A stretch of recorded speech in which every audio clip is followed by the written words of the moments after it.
Eu cumprimento a igreja com a paz do Senhor. Amém.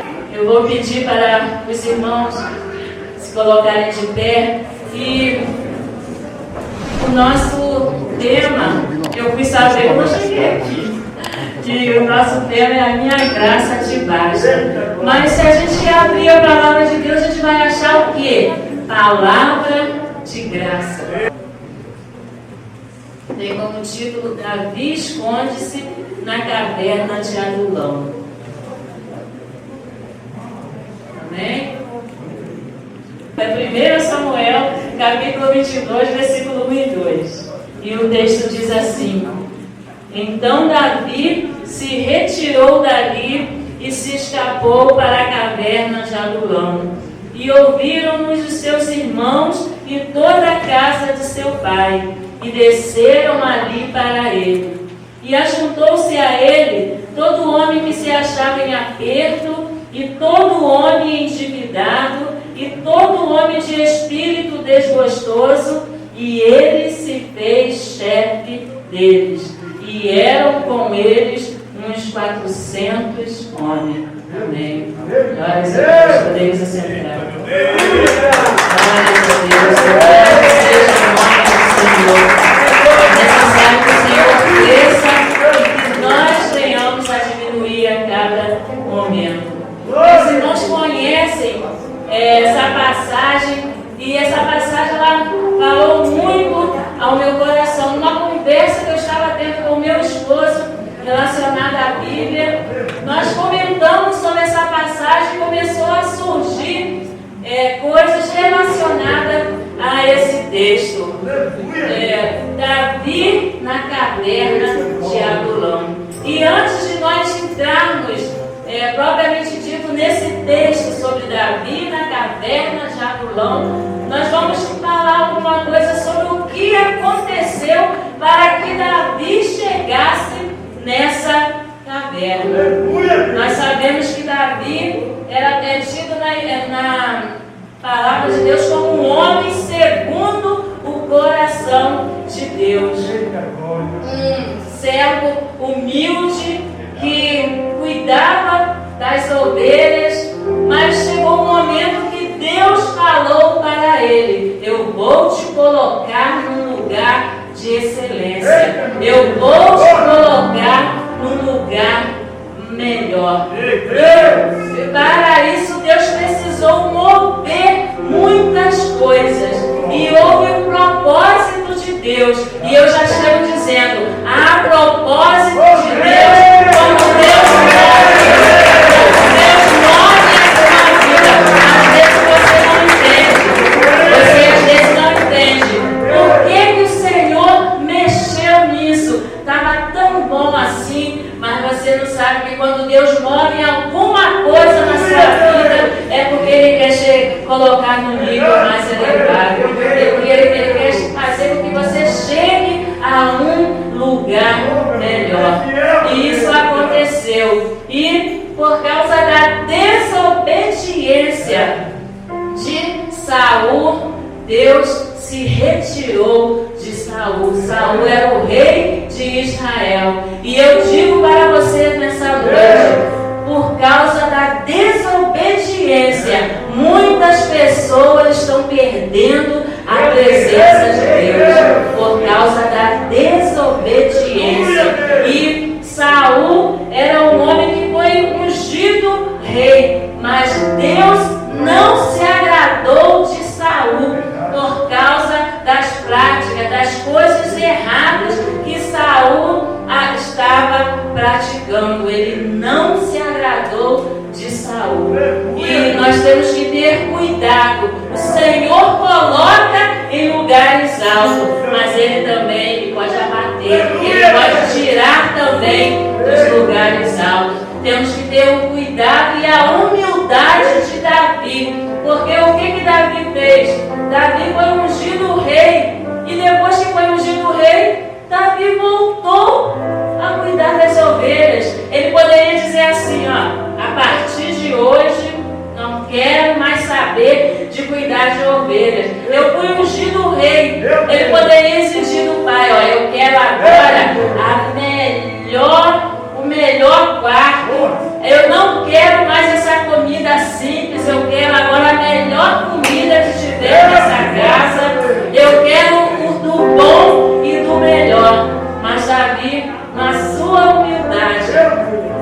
que Davi fez? Davi voltou a cuidar das ovelhas. E nós precisamos ter essa humildade também. Cada um de nós temos que ter cuidado das ovelhas. Às vezes nós colocamos isso nas costas do pastor, mas cada um de nós precisamos cuidar das ovelhas.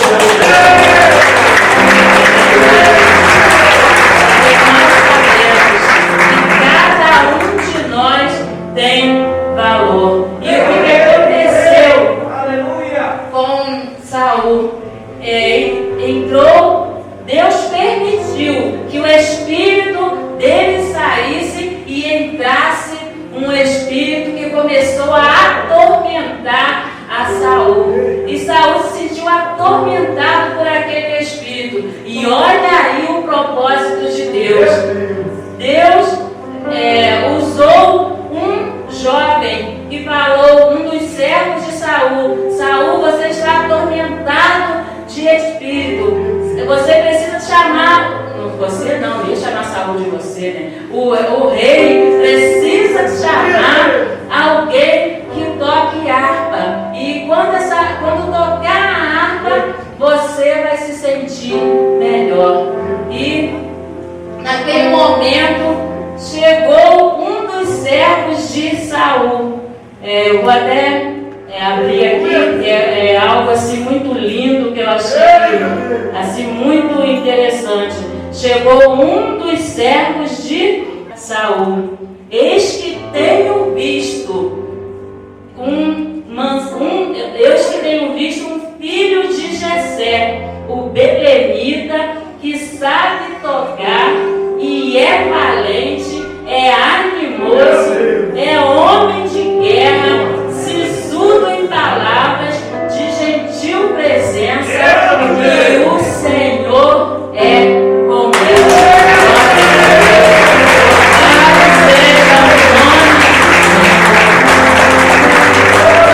E nós vimos aqui algo interessante, um jovem falando de outro jovem. E interessante que ele falou assim: eis que tenho visto um filho de Saul. Mas espera aí, Saul tinha quantos filhos? Contando com Davi? Jessé, desculpa. Jessé tinha quantos filhos contando com Davi? Jessé tinha 8 filhos contando com Davi. Mas aquele jovem falou: eis que tenho visto um filho de Jessé. Porque tinha um filho de Jessé especial que estava sendo observado por outro jovem. Aquele jovem deu todo o currículo de Davi. Olha como ele é. Ele é filho de Jessé, ele tem um pai. Ele é belemita, ele tem um lugar de origem. Ele sabe tocar, ele tem habilidade, ele tem talento. Ele é valente, ele não foge à luta, ele é corajoso, ele é animoso, é uma pessoa dotada de ânimo. A gente não vê Davi cabisbaixo pelo canto, caído. Ele tem ânimo. Ele pede para fazer alguma coisa, ele está pronto para fazer. Ele é homem de guerra, ele é de coragem, é de valor, é de vigor. Ele é sisudo em palavras. Quando ele fala com prudência, ele fala com sensatez, ele sabe o que ele está falando. Ele tem sempre uma palavra de sabedoria para trazer para aquele que necessita. É de gentil presença. Onde ele chega, todo mundo quer estar perto dele. Quando ele chega, todo mundo se agrada com a presença dele. E o mais importante, o Senhor é com ele. Olha,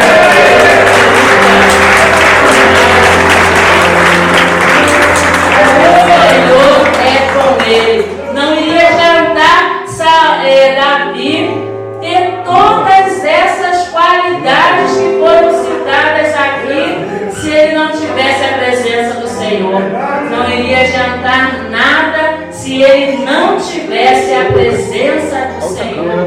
E Davi rapidamente foi chamado para estar na presença do rei. E o rei, quando Davi chegou, se afeiçoou a Davi, amou a Davi e fez com que Davi fosse o seu pajem de armas. Ele colocou Davi num lugar de importância. O rei, ele sempre faz isso, nosso rei, nos coloca em lugar de importância. Mas com o passar do tempo, o que aconteceu para que eu quero chegar na caverna, né? Agora eu cheguei. O que aconteceu para que Davi chegasse na caverna? Davi começou a crescer e o rei Saul começou a notar: estão falando muito bem desse jovem. E ele enfrentou o gigante, começou a guerrear, começou a ganhar muitas guerras, e as mulheres começaram a dizer: Saul matou 1000 milhares, mas Davi matou 10 milhares. E Saul começou a ficar: o que está acontecendo? Esse rapaz está se elevando, está além das minhas expectativas. E o maior medo de Saul, sabe o que era? Que ele sabia que o Espírito de Deus tinha saído dele, e o Espírito de Deus se encontrava com Davi. Esse era o medo dele. Ele tinha esse medo. Ele sabia que Deus estava com Davi e Deus já tinha rejeitado, Deus já tinha reprovado a Saul. E aquele amor todo que ele dizia sentir por Davi acabou se transformando em ódio. E a partir daquele momento ele começou a perseguir a Davi. E foi aí que Davi teve que fugir, chegou até ir até o rei Aquis e começaram a contar fama de Davi. Olha, Davi, você é aquele que as mulheres estavam dizendo que você matou muitos, você está além de Saul. E com isso Davi se sentiu ameaçado e fingiu-se de louco e teve que sair daquele lugar com medo do rei e chegou até a caverna de Adulão. E Davi, interessante, ele tinha todos os motivos para ser um jovem frustrado. Eu estava cuidando das ovelhas, eu estava tão bem no lugar onde eu estava. Deus me tirou do meio das ovelhas e agora estou sendo perseguido pelo rei. Mas Davi, ele não pensou desta forma. Davi usou daquela situação, ele usou de oportunidade para crescer. Ele usou de oportunidade para o crescimento. Davi, na caverna, ele não fez como Elias. Ele não começou a resmungar, a reclamar: ai, Jezabel está atrás de mim, ela quer me matar. Ele não lamentou como Elias. Davi, ele aproveitou aquela oportunidade para crescer. E muitas das vezes nós precisamos aproveitar as oportunidades para crescermos espiritualmente também. Às vezes as lutas que sobrevêm sobre as nossas vidas são oportunidades para que nós venhamos a crescer. Eu nesse momento estou tendo uma oportunidade. A vontade que eu tenho de ficar em perto de você, sentar no meu lugar. Mas Deus está me dando através dessa própria oportunidade também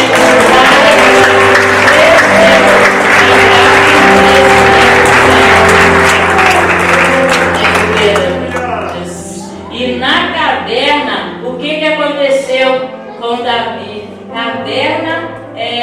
caverna de Adulão era um lugar de refúgio. E Davi começou também a refletir sobre a sua vida, sobre a sua situação. E algo interessante aconteceu. Naquela caverna, a família de Davi foi se unir a ele. E nós conhecemos a história. Ele pediu com que outro rei estivesse guardando a sua família, porque nós sabemos que se Davi estava em perigo, a sua família também estava. Porque se o rei não ia poupar Davi, muito menos a família de Davi. Mas também naquela caverna se ajuntaram outras pessoas. E interessante que eu falei que o tema dessa mensagem é você tem valor. Mas olha quem se ajuntou a Davi nessa caverna. Todo o homem que se achava em aperto. Todo o homem que se achava endividado. Todo o homem que se achava com espírito desgostoso. Vamos ser sinceros. Alguém gostaria de ter a presença dessas pessoas do seu lado? Não é complicado? Mas o que Davi fez? Davi usou a oportunidade para motivar pessoas. Ele usou essa oportunidade. Ele viu aquelas pessoas que ninguém dava nada por elas. Ele viu aqueles homens caídos, que era muito sem valor, talvez até a família deles tivessem rejeitado ele, mas Davi olhou para eles e disse: vocês têm valor. E Davi começou a trabalhar com aqueles homens. Davi começou a trabalhar o emocional daqueles homens.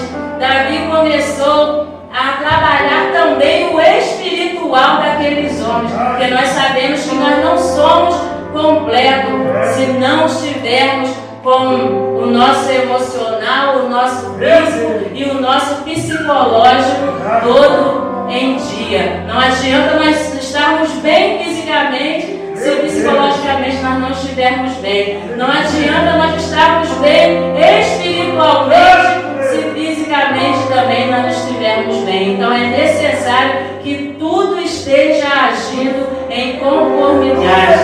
E Davi cuidou daqueles homens, homens que ninguém dava nada, homens endividados. E nós sabemos que na palavra de Deus, naquela época, pessoas endividadas eram vendidas como escravos até que pagassem as suas dívidas. E aqueles homens correram para a caverna de Adulão.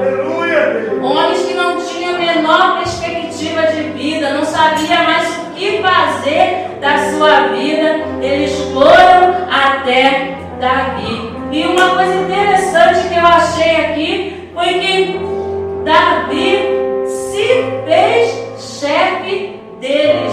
Davi, eles não pediram. Davi que falou assim, ó: a partir de hoje eu vou abraçar vocês. A partir de hoje eu vou assumir um compromisso com vocês. Davi cuidou daqueles homens de uma maneira toda especial. E nós sabemos que logo depois eles se tornaram os homens de Davi, os guerreiros de Davi, os valentes de Davi.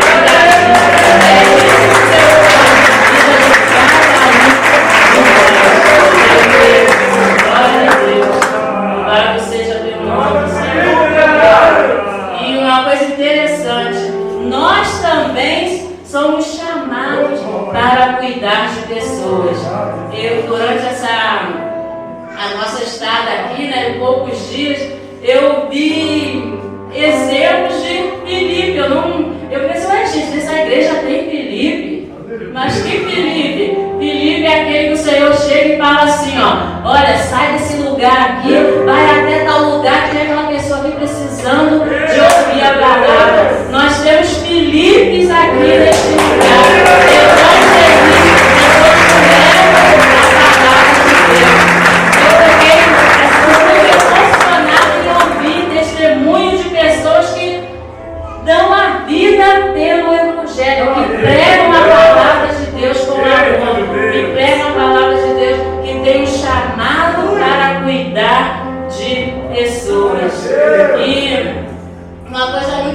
interessante também que se nós levarmos para o lado espiritual, olhando a vida desses valentes não, antes de serem valentes, aqueles homens endividados, aqueles homens totalmente tristes, aqueles homens que não tinham motivação nenhuma, nenhum incentivo para continuar vivendo, eu me lembrei de algo, que nós também não éramos diferentes daqueles homens. Sabe o que acontecia conosco? Antes de conhecer o rei, não o rei Davi, mas o rei dos reis, o Senhor dos senhores, antes de conhecer o rei dos reis, nós também tínhamos uma dívida que nós não podíamos pagar.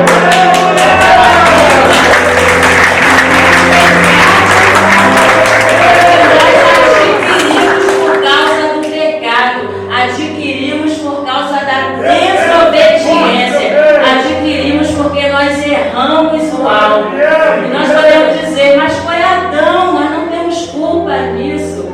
Mas a palavra de Deus diz que por Adão veio o pecado e é por isso que todos pecaram. E se todos pecaram, estão destituídos da glória de Deus. Por um homem entrou o pecado e por isso que todos pecaram. Mas nós temos algo. Graças a Deus, louvado seja o nome do Senhor. Mas nós temos algo muito importante.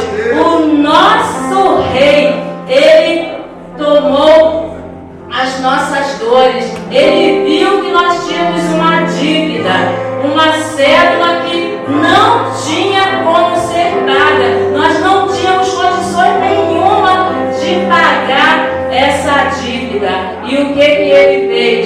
Ele falou assim: eu vou pagar essa dívida com vocês. Foi preço de sangue.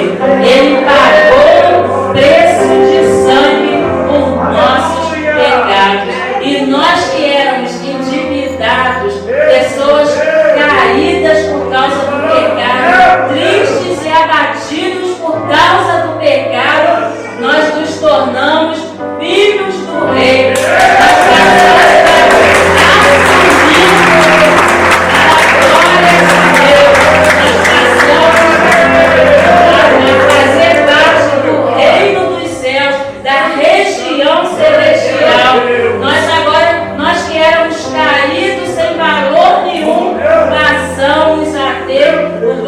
Passamos a adquirir o maior tesouro que ninguém pode tirar, que a traça não rói, que o ladrão não rouba, é o tesouro dos céus, aquele tesouro que nós agora estamos. A partir do momento que nós aceitamos Jesus como nosso Salvador, e Jesus assumiu.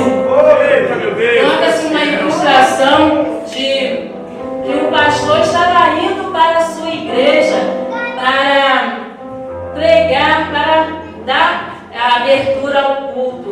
E ele no meio do caminho encontrou com um menino que estava com uma gaiola nas mãos. E ele olhou aquela gaiola, dois passarinhos totalmente tristes, dando aquela aparência de famintos, totalmente descuidados. E ele falou bem assim: o que vai fazer com esse pássaro?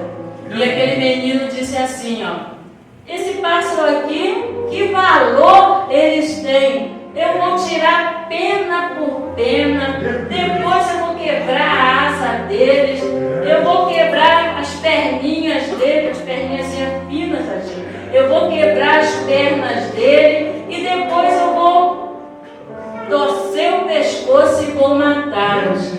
E o pastor falou para ele: você quer me vender esses passarinhos?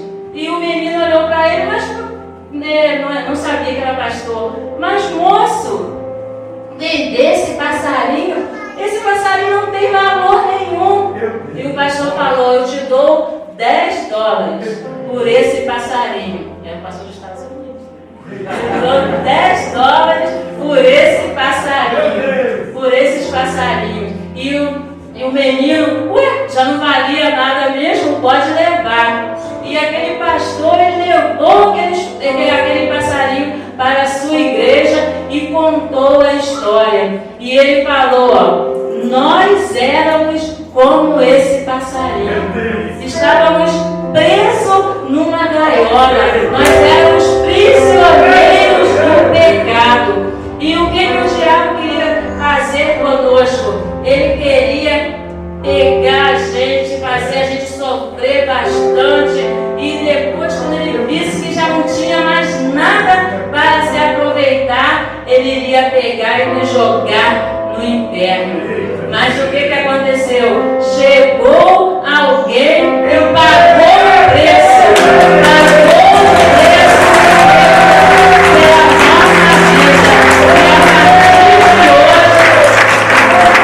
E a partir de hoje, nós fomos resgatados. Nós temos a liberdade em Cristo. Se o Filho vos libertar, verdadeiramente sereis livres. E a liberdade vem pelo conhecimento da palavra. É a palavra de Deus que nos faz livres. E o que aconteceu? Essa era a nossa condição. E Deus, Ele muda, Ele transforma. E não foi diferente comigo. Eu contei para o pastor e para a irmã Lúcia a minha história. No meu caso ainda foi até mais complicado.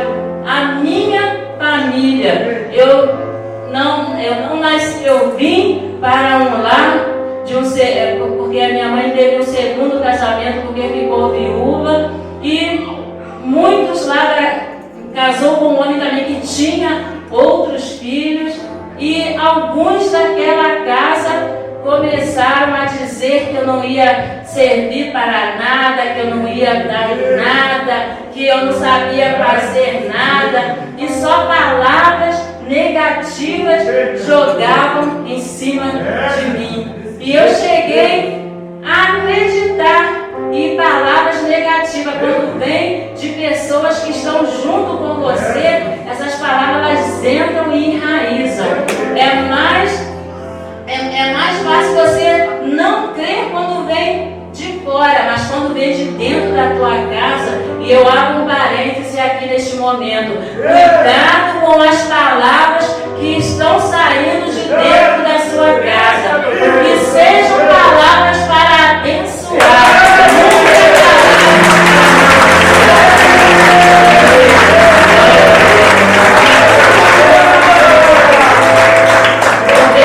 Se uma mãe chega para o filho e diz assim: você não presta, você não vale nada, você não vai dar em nada, aquela criança ela vai acreditar nisso. E se alguém chegar para ela e dizer: não, você é uma pessoa boa, não, a minha mãe ou meu pai me disse que eu não tenho valor, eu vou acreditar na minha mãe. E você pode criar uma criança totalmente frustrada. Então use palavras para abençoar, nunca palavras para amaldiçoar.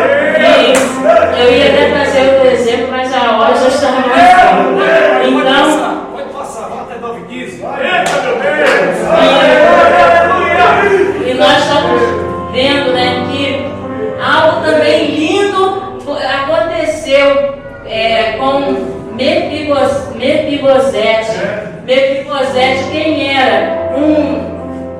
O neto de Saul, filho de Jonatas, e ele, numa fuga, a sua criada, deixou com que ele caísse para que ninguém o matasse. Ela tentando escondê-lo, ele caiu e ficou aleijado de ambos os pés. E o que restou para aquele menino? Ir para Lodebar, um lugar sem pasto, um lugar infrutífero, um lugar árido, um lugar onde só iam pessoas que já não tinham nenhuma esperança ou nenhuma expectativa de vida. E como se não bastasse, ele ainda foi para ficar numa casa de favor, Alguém deixou com que ele entrasse naquela casa de pavor. E Davi se lembrou da promessa que ele tinha feito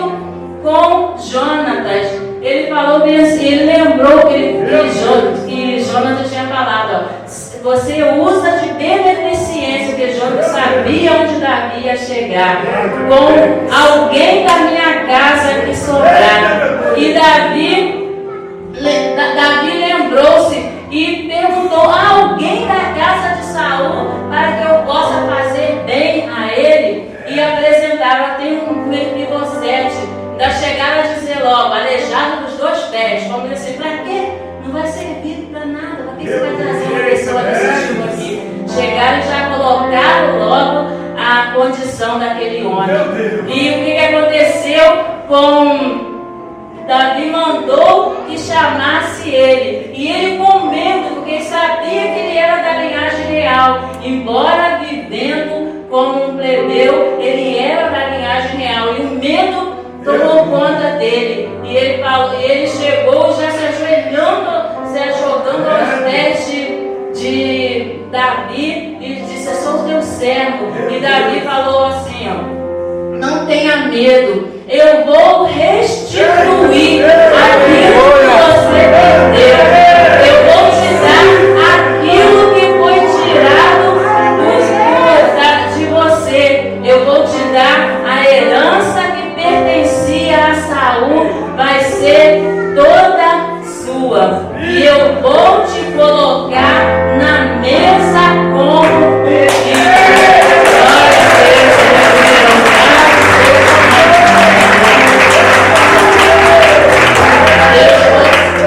Davi colocou Mefibosete na mesa. Pensa bem, uma pessoa que veio de Lodebar, e ele assentou-se na mesa do rei. E Davi disse: você vai ser como um filho para mim. Mas olha só que coisa triste, o que eu tinha falado antes. Quando a pessoa já olha para si mesmo e já se vê como algo sem menor valor. Sabe o que Mefibosete respondeu para Davi? Quem sou eu para que olhes para mim, um cão? E se ele tivesse falado só o cão, estava bom. Por quê? Um cão, ele cuida da casa, um cão protege a família, um cão muitas das vezes alegra a casa. Mas Mefibosete foi pior, falou pior do que isso. Mefibosete falou, ó, quem sou eu para que você olhe para mim, um cão morto? Pensa bem, um homem criado à imagem e semelhança de Deus se considerar como um cão morto. Mas Davi, mais uma vez, ele motivou, mais uma vez Davi incentivou, e mais uma vez Davi mostrou que aquele homem tinha valor. E Davi colocou aquele homem que ninguém dava nada por ele num lugar especial.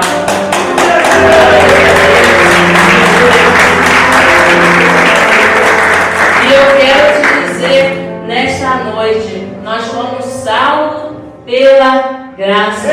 A palavra de Deus diz: a minha graça te basta. E nós sabemos que, como o irmão Vinícius falou ontem, nós dependemos, nós precisamos da graça de Deus. Porque o contrário de graça é o quê? Desgraça. O contrário de graça é